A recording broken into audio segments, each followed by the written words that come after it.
Hi, everybody. Welcome. I feel awesome holding a mic. Makes you feel very important. Welcome to the one-act playwriting contest here that we've facilitated run at COD for spring 25.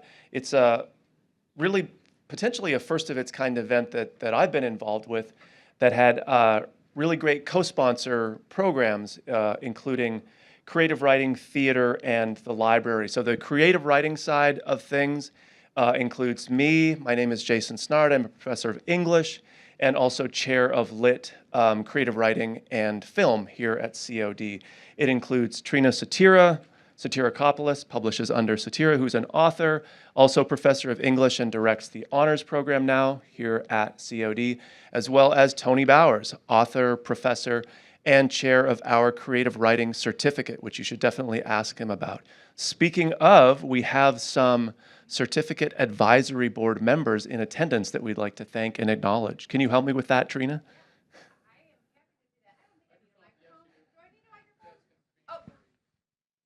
Hello, thank you for coming. I want to acknowledge my friends in the Creative Writing Certificate Advisory Board that started in 2020. Yeah, and they've stuck around. What the Creative Writing Certificate Advisory Board does is it advises creative writing faculty on what we should do to help you all, to help our students, and to help the community. And so this program also had a $900 Perkins reallocation that helped us afford a consultant. So we had Susan Winstead, who was also on the Creative Writing Certificate Advisory Board. She consulted on 3 plays, gave pages and pages of feedback, and helped our students revise their plays. But here tonight is Kristen Senny. She is the Executive Director of Humanitarian Service Project. Kristen, we love you. And Chad. Yes. We're grateful you're here tonight to see this. And Chad Pedigo, he is the Executive Director of all things planning and all things at DuPage Pads. So, Chad, thank you so much. I'll pass it back. Thanks, Trina. So thanks again, especially to my friends first and colleagues second, Trina and Tony on the creative writing side. On the theater side, we have the involvement of Amelia Barrett, professor of theater, actor, director extraordinaire. She is not here tonight. Her daughter had another award ceremony. Like, how many award ceremonies can you have in one day? She's got them going on. And Daniel Milhouse, who I know I've seen. Where did you go, Daniel? Oh, there you are. I think. Also professor of theater, actor extraordinaire, and I can vouch for that for sure, because I've seen you on stage multiple times. I know. It's crazy. I waved, but you didn't wave back. It was really disappointing. I know. And of course, in the library, Jason Ertz in the back and Ken Orenick have helped with this great performance and awards space, and just logistics like that. And it's been great to work with all of you. Again, friends first, colleagues second, I would say. Okay, a quick thanks to Liberal Arts and English for supporting this with their funding, Dean Robin Schiffman especially, and Kathy Walker for managing many of our event logistics. Thanks to the AV crew. The recording of this will live in a digital archive that Ken can speak more eloquently about if you ask him, but also on our English department webpage eventually, and probably the theater webpage as well. So it will be accessible, but it'll take a while to process and do all the video stuff that needs doing. We want to especially thank, of course, the writers, all of the writers who took their time and creative energy to write something and submit it. We had lots of really great entries. And what I'm going to do now, kind of logistics part, is I'll announce all of our playwright winners. I'll invite them to come up to the stage. I will award you your certificate, awesome, but also the cash prize, yes, actually awesome. And for when the next idea strikes, your own English branded notebook. Are we getting this on film? It's so beautiful, but it's actually pretty useful. And I will ask all of those playwrights to stay on stage until we've gone through everybody. There's 5 of them. And that's a great opportunity for friends, family, anyone in the audience to take pictures, et cetera, et cetera. We will have an opportunity after the whole performance and ceremony is over to just hang out and mingle a little more casually. We have some snacks in the back, so there's lots of opportunities for photos as well, but this will be our really great one with all of our writers, our sweet banners that we've got here, and their certificates and that kind of thing. Let's see. Oh, and after that, I'll turn it over to Daniel, and then we'll get to the really great part, the performance of, at least in Reader's Theater style, the winning play entries, which is fantastic. Okay, so again, let me just start with this. It's a little awkward because I got to go back and forth between the table. But when I call your name, come on up. I'll give you your certificate and award. And again, please stay on stage for the duration of everyone coming up, so we have all of our winning playwrights on stage. First is one of our honorable mentions, Brianne Barrios. Yes. Congratulations. Here's both your certificate and your check. Thank you. You're welcome. You earned it. You should stand exactly there. Yes. Next is another honorable mention, Cassie Lane. Congratulations. I can hear you guys. Honorable mention to B. Bishop. Has she arrived? We think she's in the building. Oh, yay! There you go. And now our two top award winners.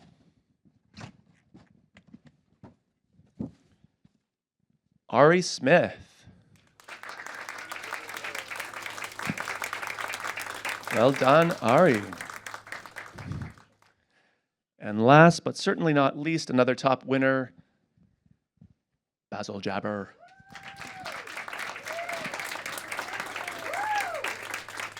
Here you go. Give me 1 second. I'll give everybody their notebook for all future thoughts that you might have.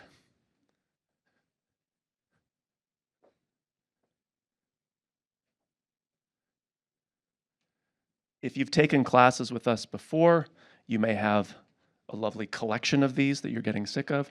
That's cool. That's great. I'll get out of the way a little bit. Pictures.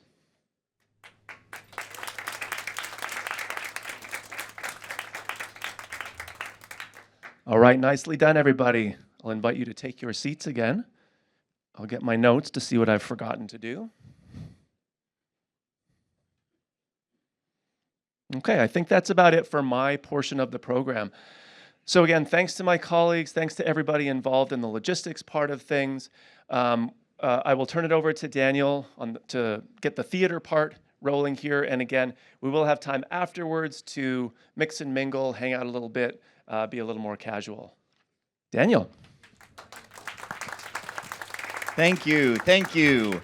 So as part of this creative writing project, the theater department was invited to select a few students from our Acting 2 class, our on-camera acting class, and our play directing class to do a staged reading of these selected works. Now, a staged reading can be done one of two ways. I was pretty loose with our directors, but a staged reading can either be, reader's theater, where we stand at a mic and we look out above you all like we're talking to the characters. Or some of these will have some slight blocking.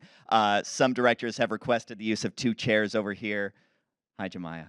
She's one of our actors. And, oh yes, a round of applause. And so they were required to meet, required sounds so official, 2 to 3 times with their actors. I'll introduce the director and who all those actors are, and then they'll go ahead, do a reading, take a bow, and then we'll go on to the next one. Our first up is going to be a reading of Dance Partner. Will the playwright please stand up for Dance Partner? Dance Partner is directed by Ashley Chavez. Ashley, if you want to stand from where you are. Look at that. And then as the actors come up here, we have Elise Byron reading for Eleanor. Taylor Baird reading for Mark. And Katrina Spencer Fenner reading the stage directions. Dance Partner, written by Basil Jabber. A woman in her 70s, Mark's mother, Eleanor, and a man in his 30s, Eleanor's son, Mark, in a modest, cozy living room with a TV. Eleanor sits on the couch with her arms crossed. Crouched in front of her is her son, Mark. In front of him, a TV plays an aerobic video. Please, Ma, the doctor says that you need to get your steps in. You can't trust anything out of the mouth of a person who wears sunglasses indoors. For the last time, he wasn't wearing sunglasses. They just tint in the sun. They're for eye protection. Well, he needs to protect his reputation because they make him look ridiculous. I don't get it. You love to dance. You call that dancing? Well, we can change it to a different video if you'd like. Don't bother. I don't like dancing anymore. What happened? I got old. You're never too old to dance. It's not the same. Nothing is anymore. My balance and vision are gone. I can barely hear anything, let alone the music. I don't think the Macarena is going to fix my hearing. Your hearing? What's wrong with your hearing? What?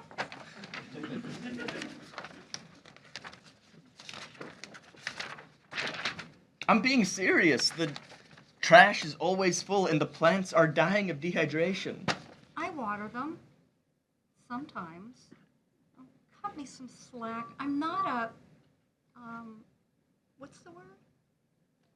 Gardener? No, that's not it. Well, maybe you'd remember if you did the exercises. The doctors said that they could help with memory. There's nothing wrong with my memory. Your last 5 bills were overdue. I never had to pay the bills, or take out the trash, or water the plants. Your father always did those things. I know, Ma. You're asking me to do things I never had to do before. I'm just asking you to dance. I can't dance without my partner. Eleanor gets up from the couch and storms out of the room. Mark puts his head down in defeat, then lifts it as if he has a thought of something. Mark changes the aerobic video to a new video. As the music plays, Eleanor appears in the doorway, her face softened as she fidgets with the wedding ring on her finger. This song, it's... You and Dad's wedding song. Eleanor meets Mark in the middle of the room. I miss him. I miss him too.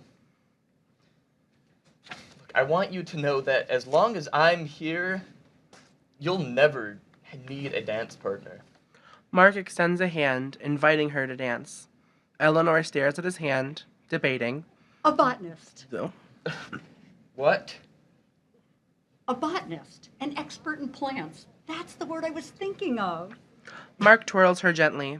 Eleanor rests her head on his shoulder and closes her eyes, basking in the moment.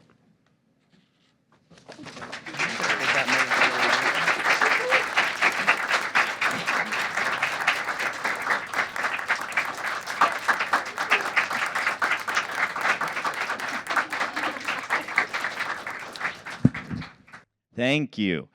Next up, we have a reading of Her Hair. Could the playwright please stand up here? Hello, congrats. This one was directed by Bree Oriemi. Bree, take a stand there. And our actors for this are Kira, played by Sophia Marino. Halcyon, played by Ross Dumont Snyder. And the stage directions read by Neela Lugo. So if you all could come on up and get prepared for that. Her Hair by Avery Smith. Characters: Kiera, an insecure teenage girl; Halcyon, Kiera's worried father. Setting: inside Kiera's bedroom, a door on the left side, a twin-size bed in the back corner, and a desk with a full-body mirror on the right side of the room. Opening: the scene opens with Kiera entering her bedroom. Kiera enters the stage and stands in front of a full-body mirror while holding a pair of scissors up to her hair. Damn it, I can't do this. How am I supposed to cut my hair? There'll be too many people staring at me. Ugh. And how am I supposed to explain this shit to my dad? He'll kill me for chopping my hair off without permission. This is bullshit. Halcyon enters the stage and stands behind the bedroom door. I hate how long my stupid hair is. It looks too much like a girl. Lower scissors, uses free hand to touch the end of hair. Damn it. Halcyon knocks on the door. Are you alright, sweetheart? Yes, I'm fine. Kiera quickly hides scissors behind her back and turns to face the door. Halcyon opens the door and enters the bedroom. Are you sure? You sound frustrated. Yes, I'm fine. Do you want something, Dad? I was just checking up on you.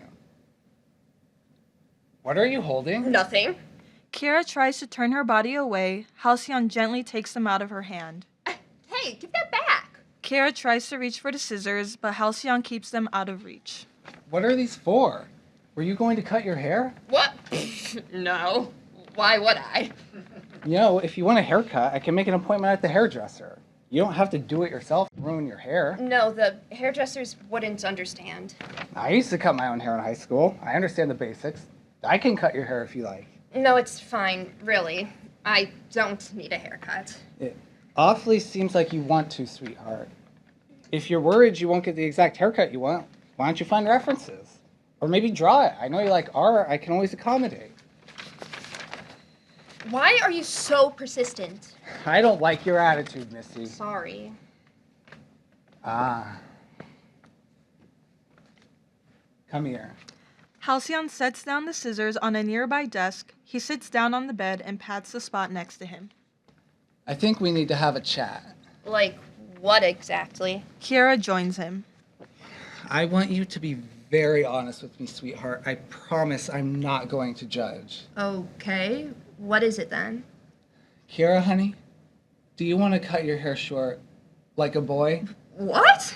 Do you want to cut your hair like a boy? What? Of course not. I'm not a boy. It's okay. You don't have to lie to me. I can tell by the way you've been behaving lately. I see you playing with your hair and folding it to look like it's shorter. I also notice you've been wearing baggy clothing to hide your body. It got me a little worried at first, to be honest. I never saw you behave like this until a few months ago. But I think I know why now. Would you be happier having short hair like a boy? Was it that obvious? Oh, sweetheart. Halcyon reaches out and pulls Kiera into a hug.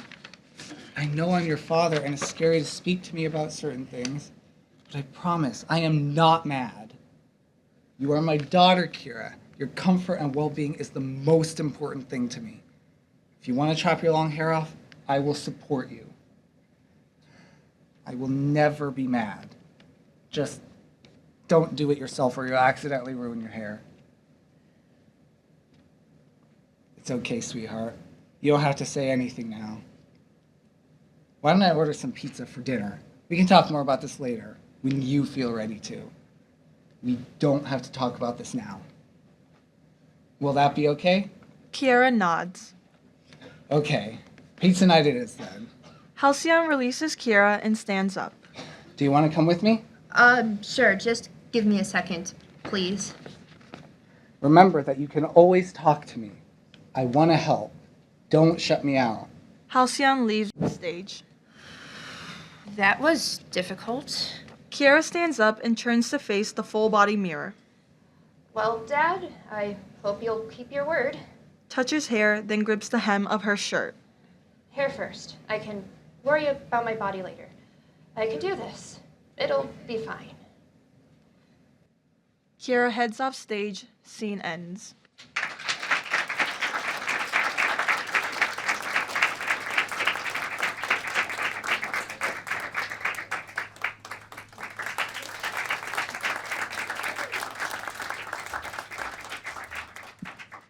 Excellent.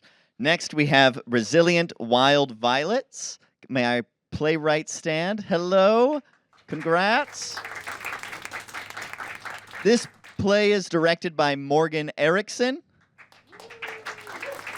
And we have the role of Leslie by Maddie Poorman. Dorothy by Lexi Shiro. And the stage directions read by Ethan Diaz. Come on up. Resilient Wild Violets by B. Bishop. Our characters are Leslie, a butch woman around late 50s, early 60s, and is the owner of a local floral arrangement shop, the Green Carnation, that has been running since 1969. Dorothy is a frantic woman in her late teens, early 20s, looking for some gardening help. Scene opens with Leslie leaning over a counter at the Green Carnation, flipping through a magazine. It is the afternoon, and the radio is playing softly in the background. Enter Dorothy. Hey, hi. Do you know plants? Welcome to the Green Carnation. Right. Hi. I'm doing good. Leslie sighs, closing her magazine. I need some help with my lawn. No one has been able to assist me. I mean, I've tried everything. My mom, my aunt, this woman from my church, this lawn guy, this lawn guy that the woman from my church uses, and Have you tried the internet? that was the first place I tried. It's not giving me the answers I need, so I came to ask you, do you know plants? Hun, this shop has been around since '69. There is no better place to get the information you need. Dorothy looks around the empty shop in disbelief. Don't do that. This place was bustling when it first opened. I've seen so many people come and go. Sergeants, luppies, blues, lipsticks, guppies, every kind of member of the union you can think of. Things sort of died down in the 80s and 90s, but we've seen an influx of the younger crowds come through. Rest assured, we've got what you need. Great. My mom volunteered my house for her church book club at the end of the week and was absolutely disgusted by the state of my yard. I've got these nasty weeds everywhere and I can't for the life of me get rid of them. I've tried everything. They just won't go away. Leslie squints at the phone before pulling out a pair of glasses to put them on. She looks at the screen again. My God, your yard is practically dead. What the hell have you been using? Like I said, everything. Weed killer, every grub killer, every aeration method. But nothing has really worked. It just kills the rest of my lawn. Do you have a picture of these weeds?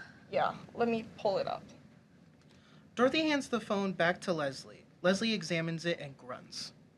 Those aren't weeds. They're violets. Nothing to worry about. What? No. They're weeds. My mom said so. Sorry, your mama was wrong. Those are violets. Resilient ones, too. Impressive. No. Those are weeds. And I can't have weeds in my yard. There's nothing wrong with having them in your yard. Those are wild violets. Native to the area. Just leave them. But if they're wild, then they're weeds. And I can't have wild violets in my lawn. I need a nice, normal, plain green lawn by the end of the week. So how do I get rid of them? Grass is wild. Does being wild make things weeds? Well, no. Then are violets different? Yes, one is grass and one is violets. They're extremely different. They're all plants. So I can't have them in my lawn. Why?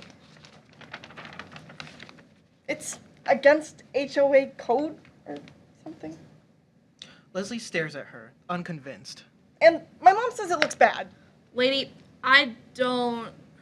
And my aunt and the lady from my church and the lawn guy the lady from my church uses, he was kind enough to pray to help the weed killer. Said they were evidence of Satan's touch on our modern era. Leslie raises an eyebrow at her customer. Well, some places online say they're weeds. Do you even want them gone? What? You're talking about can't have the violet, but I'm not hearing that you don't want them there. Dare I even say it? You might even like having them there. It feels right having them there. But it's not supposed to be right. It's wrong. Not natural. They're weeds. They have to be. My mother said so. Is your mother a gardening expert? Why listen to her advice at all? Given the current state of your yard, surely that puts some doubt into your head about your mother's quote-unquote expertise. Is it your mother's house? Why does her opinion mean so much to you? It's my grandmother's old house. She left it to me when she passed, and I think she left it to me to help after I graduated. My parents almost forced me to drop out, said it wasn't proper for a woman to go to college, but I wanted to, and I think my grandmother knew that. She convinced them to let me finish my bachelor's. I think in some weird way it's her way of looking out for me after she'd gone. My name is on the deed, but my parents throw a fit whenever I try and change something. Says my grandmother would be appalled by whatever I want to do. I want a red front door. They tell me it has to be white. I want Edwardian-inspired crown molding. They say it's too outdated. I mean, how can I not trust them? They've lasted this long, haven't they? If they didn't know what they were doing. My mother's lawn is pristine. Perfect. Normal. I don't understand how she does it. It just comes easy for her. She keeps things the way she wants, the way it's supposed to be. But I just can't. Mine looks too stiff, too unnatural. I just feel like everyone can tell that I'm trying too hard to make it work. But I have seen many different people come through with all different things they thought were weeds. Lavender, pansies, violets. But they're not new. They're not unnatural. If they grow there naturally, then they're meant to be there. Dorothy forcefully pulls her arm away from Leslie's touch. Look, there's not much I can do to get rid of the violets. If I get you anything to kill the violets, it'll fuck with your yard. Forever. Is it really worth it? Are you willing to destroy everything just to keep it down? Dorothy turns around, walking towards the door. She stops just before she walks out, hand on the handle. It's not fair. Shouldn't have to. Then don't. Let it grow and see what comes of it. Will it be quick for my lawn, to heal? There's a long road ahead, but it's worth it. Worth the wait. As time goes on, you'll understand that. It's hard to see now with the state it's currently in, but you'll make it. Many others before you have, and many more after you will too. Nature's funny like that. She just needs a helping hand from time to time. I'll need some fertilizer. I have some in the back. Dorothy walks over to Leslie and follows Leslie towards the back of the shop. They exit.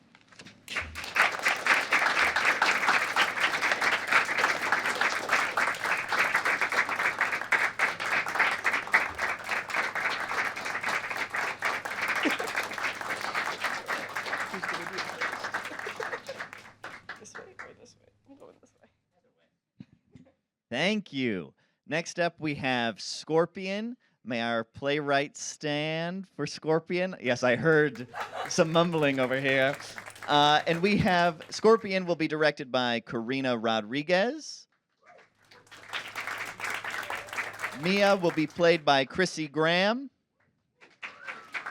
Alex by Jimmy Kalal. And the stage directions read by Ryan Casillo. Come on up. Scorpion, a play by Brienne Barrios. The characters are Mia, the girlfriend, and Alex, the boyfriend. The setting is a small suburban house at night. A dark living room, illuminated by the blaring TV as Alex sits on the couch, as a video game he plays loudly. Mia shouts offstage in a different room. Hey, can you come help now? Little busy. You've been busy for weeks. Can you come help now? Working on something. Give me a minute. I can hear the game, Alex. Yeah, and I'll be off in a minute.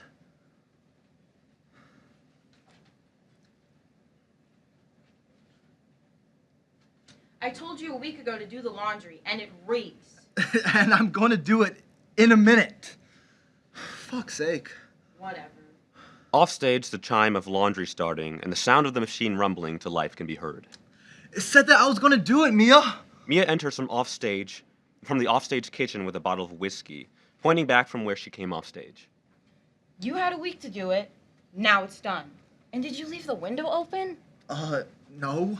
Mia hums an acknowledgement as she sets the bottle down. A loud clatter sounds from offstage. Fuck, one sec. Mia gets up and walks offstage. The stomping of feet can be heard. Aggressive footsteps follow while Mia enters moments later.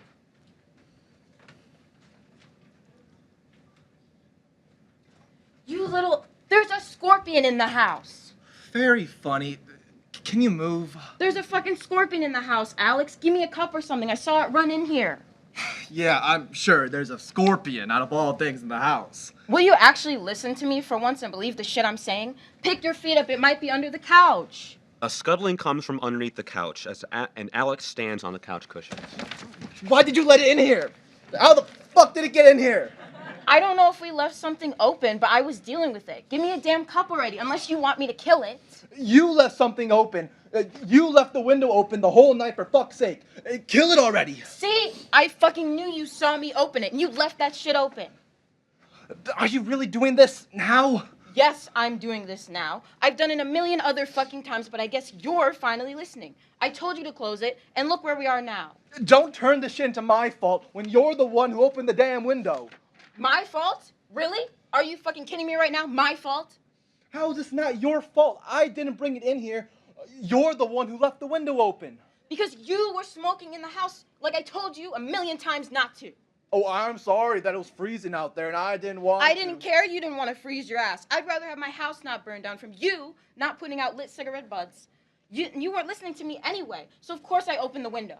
Alex gets off the couch, forgetting the possible danger, and walking over to me in anger, his arms waving as he speaks. How the fuck can I listen to you when it's nothing but you barking at me all the time? You treat me like a fucking child. I'm the one Because you are. I'm the only one who does shit around here while you sit on your ass whining or bitching about the shit that you could be fixing instead of fucking waiting for me to clean it up. Are you fucking kidding me right now? You cause all this shit and you're blaming me. I just want... You want what? Huh? You want me to stop smoking? You want me to leave you with this shit? What the hell do you want, Mia? I want you out. What? Get out. What? You're right. I don't want you here. Get out of my house. I'd rather deal with a bug than a child. Anger bubbles over as Alex lashes out at Mia. The stage goes dark. A loud shattering and a struggle could be heard. Enter Mia sitting tiredly on the couch, watching the TV, with shattered glass at her feet. Blood stains her bruised and cut hands, as well as her clothes. She takes a drink.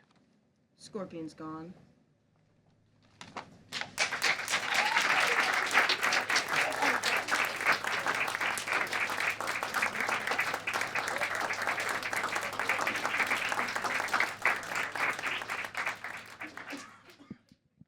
Thank you. And last but not least, we have proper stance. Will our playwright please stand up?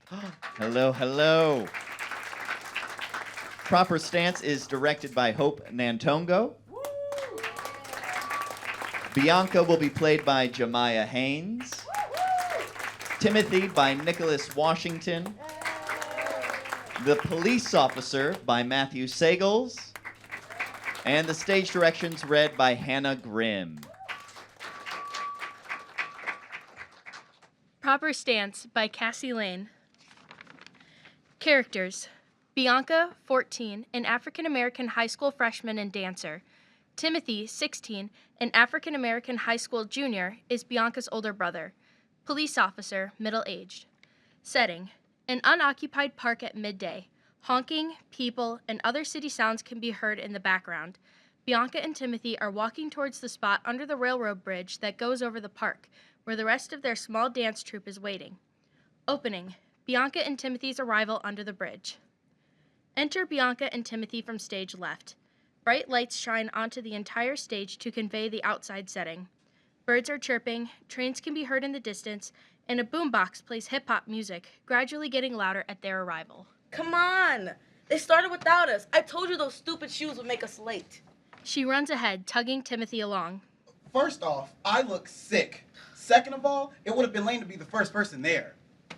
Maybe it'd be lame if I wasn't the one teaching the choreography. You got blood on the back of them, by the way. You know how hard it is to break these in. Blisters are normal. That doesn't make them any less stupid. Timothy grumbles as he catches up with Bianca, who has begun to greet the rest of the crew. They converse amongst themselves before Bianca steps to the front. Okay. Sorry we're late. Someone couldn't get his head out of his ass or his foot out of his shoe. Are you guys ready? Before we start, I'd like to point out that a teacher slandering one of their students is incredibly unprofessional. The unprofessionalism of it all is vetoed when the student in question is your jackass older brother. The rest of the group breaks out into quiet laughs as they move into windows, waiting for Bianca's instructions. Okay, what I'm teaching isn't too complex, but I'll show you the first couple of 8 counts so you know what you're all getting yourselves into. The group murmurs in agreement as Bianca turns up the radio again, cueing up an upbeat hip-hop song. Bianca starts to dance, calling out the counts as she does so.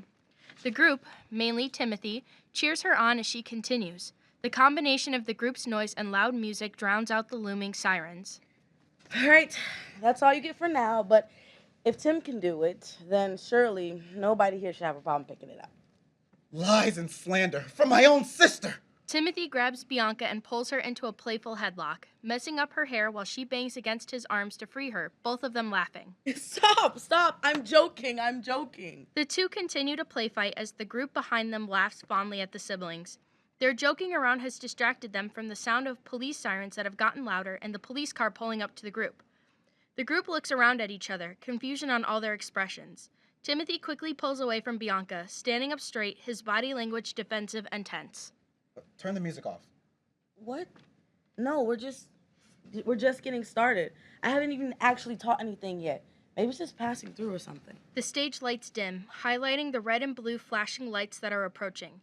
The lights stop at stage left, and the sound of an engine turning off, door closing, and footsteps can be heard crescendoing in volume with every second. B, I'm not playing. Turn it off now. Tim, what's going on? She hesitantly crouches to turn off the speaker. The steps get louder. Enter the police officer from stage left. His sunglasses are on, and he has his right hand resting on the holster on his hip. No sudden movements. Keep your hands visible at all times. Let me talk if he asks anything. Don't be a hard ass, okay?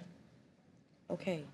The officer arrives in front of them, arms now crossed, and does a once-over of the group. Then he pulls his sunglasses up to rest on his head. Hey kids, this is a fun little group you all have going on here, huh? The group shuffles together, nobody saying anything. The lights are now shining on only the officer, Timothy, and Bianca. The officer has a smile on his face as he looks at Bianca and Timothy. Hey y'all, it looks like you guys are having a good time. The music taste sure has changed. He laughs and scans the group, hands in front of his belt loops. He is seemingly harmless. So, which one of you is running this? Who should I call if I want lessons? There is a bit of hesitant laughter from the group, and Timothy steps forward. His body language is tense, and his hands are in front of him, resting on his thighs, but he still smiles tightly at the officer. I guess that would be me. I'm Timothy. I can get you all caught up on the latest trends. No worries. Oh, I don't know about that. The trends you kids are doing these days get crazy. Are y'all sure that the music you're playing is appropriate for this place? I apologize, sir. Are we bothering anyone? There's usually no one around that can hear us. See, that's why we chose her, officer, to not disturb anyone. He chuckles with a hint of condescension, stepping closer to them, putting a gentle hand on Bianca's shoulder. Now, I'm sure you didn't want to disturb anyone, sweetheart. It's just, it doesn't really fit around here now, does it? This is a very sophisticated part of town, you see. This kind of music and you kids really don't belong here. The lights become harsher on the trio of the officer, Bianca, and Timothy. Bianca steps closer to Timothy, her eyebrows furrowed. I'm not sure exactly what you mean, officer. I understand this is a more sophisticated part of town, but is this part of the park owned? Is it not free to use? Well, I just mean that your kind tends to stick where they belong. Our kind?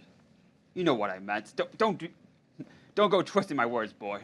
Timothy's calm and collected front begins to slip away, but he takes a deep breath, falling back into the non-threatening stance, a polite smile on his face. I'm sorry, officer, but we weren't aware that we didn't belong here. We dance here all the time. Bianca meekly peeks out from next to Timothy, her posture mirroring his, making sure to follow the guidelines he has told her. Officer, we're just trying to dance. We promise we don't mean to cause any harm. Oh, sweetheart, I'm sure you mean no harm. I'm just a little concerned about what kind of group this captain of yours is running, especially in a place like this. He smiles at her, though it does not reach his eyes. What? Why? We've been together the whole day, officer. All we're doing is dancing. He's been answering your questions and being just fine this whole time. What's the problem? Timothy slowly puts a hand out, keeping Bianca behind him. Officer, if I may, why are you so concerned about me? The officer sighs and reaches to roughly put a hand on Timothy's shoulder, contrasting the gentle hand on Bianca earlier. The light shifts to focus on the two of them. Son, you hear about the robbery down on 64th? Yeah, I think our mom said something about that. Some crazy kid robbed a house last night. News is saying he accidentally shot someone. Why? Well, son, he matches your description quite well. You gotta know that you don't really fit in very well around here. In a town full of wealthy residents, leaving their houses for hours at a time, their precious artifacts unsupervised. What business do you have around here? He glances down at Timothy's blood-stained shoes. A wicked expression quickly passes his features when he looks back up at Timothy. I'm not here to hurt you kids, but these shoes. You're not looking too hot right now, boy. I gotta do my job. Bianca moves out from where she is practically hidden behind Timothy and interrupts the conversation. It's from blisters. He wanted to break in his new stupid shoes today. That's all it is. Timothy shoves Bianca behind him once again. Be quiet. I'm serious. Timothy turns back to the officer, shaking his head. Officer, we come here all the time. I apologize that you think we don't belong here, but I'm not sure it's fair to blame me for this just because of a blister and some music. The officer sighs, shoving himself off Timothy's shoulder and pacing around the two of them, his eyes never leaving theirs. Like I said, kid, I'm just doing my job. We have sophisticated people in this town. Graduates, businessmen, a couple of dancers holed up under a bridge? Doesn't make a lot of sense. Listen, I'm not the kid you're looking for, officer, and we're not breaking any rules. The officer ignores Timothy and turns to address the whole group. Bianca intertwines her fingers with Timothy's, her eyes full of concern. Kids, I'm not here to waste your time. Go on home, would you? I just gotta have a chat with your little leader here. Most of the group begins to shuffle away, leaving the stage, the lights still shining on stage left towards the officer, Timothy, and Bianca. What? No, he didn't do anything. We didn't do anything. We just want to dance. Tim would never do nothing like that. Stop. It's cool. I'll be fine. Go home and tell Ma to get here. No, I'm not leaving you. You didn't do anything, Tim. You know I didn't do anything. I know, and Ma knows. That's all that matters, B. Go home. I'll be okay. Why don't you go ahead and listen to your brother, sweetheart? The officer comes up behind Tim, another rough hand on his shoulder. It juxtaposes the smile he sends Bianca. It's just gonna be a civil little talk. Nothing bad. Promise. No! Whatever you want to say, you can say in front of me. He didn't do anything, and I know that. The siblings stand firmly together, their body language is tense, and the looks on their faces, while stern, are clouded with hints of fear. The lighting gets harsher on the officer. He sighs, bringing fingers rubbing the bridge of his nose, agitated. Look, sweetheart. No, I'm staying. He sighs, pinching the bridge of his nose, annoyance beginning to show. Kid, listen. I said no, I'm staying. All right, listen here, you little bitch. Hey! The officer grabs onto Bianca's arm to pull her away from Timothy. Timothy intervenes. The altercation begins to get violent. Stop it! She's just a kid. It's me you won't remember. Get off her! There is a push and pull between all parties, with everyone trying to get the upper hand. The officer pulls roughly at Bianca's arm, dragging her away from Timothy. Your brother might belong behind bars, hon. If you don't stop being a bitch, you'll all be joining him, all right? Stop it! Get off of me! Timothy jumps in between them, his protection of his sister clouding his judgment as he pushes the officer away from her. You want me, right? Fine, I'm giving myself to you. Just don't touch her. He huffs and smooths out his hair, his features hard as he shakes his head and grabs his handcuffs. I hope your ma doesn't have too rough of a time. Know the path you took, son. I didn't enjoy that whole ordeal. It didn't have to go like this. Bianca moves to say something, but Timothy shakes his head and holds his hands out in front of himself. Bianca continues to plead in the background, but does not do anything to put her safety in jeopardy at the request of her brother. Don't let those tears ruin your pretty face, honey. They're visiting hours. The officer softly chuckles to himself as he moves to put the cuffs on Timothy, but he is interrupted by the sound of the radio going off in the police car, indicating an incoming message. He pushes Timothy away roughly, sighing. Stay here and stay quiet, okay, sweetheart? He caresses Bianca's face. She moves away, looking up at him with hatred in her eyes. And you. Points to Timothy. Make the goodbye count. Who knows how long they'll have you in jail. The officer winks at them and walks away. Bianca wraps her arms around Timothy's middle, her head buried in his chest. Soft, muffled sobs can be heard as Timothy caresses her head. Their appearance shows how rough the officer was with them. Hair and clothes were pulled out of place. Red scratches were beginning to form on their skin. It's okay. I'll be okay. I promise, B. I'll be fine. Timothy continues to whisper reassuring words to his little sister. It's clear that he is trying to be strong, but his voice wavers slightly. He can't take you. You're innocent. You're good. We know that. She looks up at him with tears in her eyes, and he smiles back down at her sadly. I know, B. I know. You're gonna go home, okay? You're gonna tell Ma what happened, and y'all are gonna remember that I'm good, and that's all I'll need. We're gonna be all right.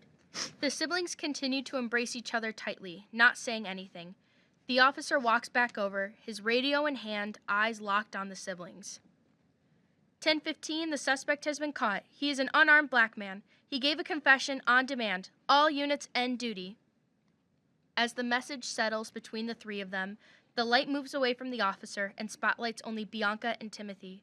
Bianca lets out a sob of relief and holds onto Timothy even tighter. Timothy closes his eyes and lets out a small, relaxed laugh, holding onto Bianca like a lifeline. Police sirens can be heard fading into the distance. The spotlight stays on the siblings. The end.